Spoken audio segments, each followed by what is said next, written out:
Important questions చూద్దాం. 1906లో విజ్ఞాన చంద్రికా మండలి ముద్రాలయాన్ని ఎవరు ప్రారంభించారు?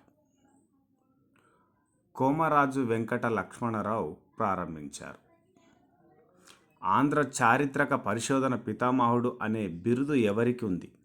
ఇది కూడా కోమరాజు వెంకట లక్ష్మణరావుకు ఆంధ్ర చారిత్రక పరిశోధన పితామహుడు అనే బిరుదు ఉంది. 1904లో శ్రీ రాజరాజ నరేంద్ర భాషా నిలయాన్ని ఎక్కడ ఏర్పాటు చేశారు? హన్మకొండలో ఏర్పాటు చేశారు. సికింద్రాబాద్లో ఆంధ్ర సంవర్ధిని గ్రంథాలయాన్ని ఏర్పాటైన సంవత్సరం 1905లో సికింద్రాబాద్ పట్టణంలో ఆంధ్ర సంవర్ధిని గ్రంథాలయం ఏర్పాటైంది. 1912లో ఆంధ్ర విజ్ఞాన సర్వస్వాన్ని 3 భాగాలుగా ప్రచురించిన వారు ఎవరు?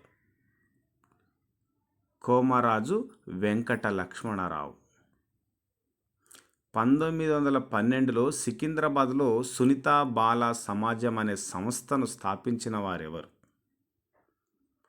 అరిగే రామస్వామి 1912లో సునీతా బాల సమాజం అనే సంస్థను స్థాపించారు.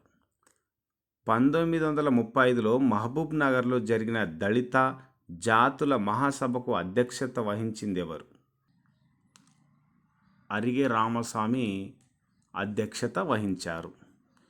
ఇమ్రోజ్ అనే ఉర్దూ పత్రిక స్థాపకులు షోయబుల్లా ఖాన్. రయ్యత్ ఉర్దూ పత్రిక సంపాదకులు మందుముల నరసింగారావు. ఇవి ఇంపార్టెంట్ క్వశ్చన్స్, ప్రీవియస్ ఎగ్జామ్స్లో కూడా వచ్చాయి. నచ్చితే లైక్ చేసి సబ్స్క్రైబ్ చేయండి. Thank you.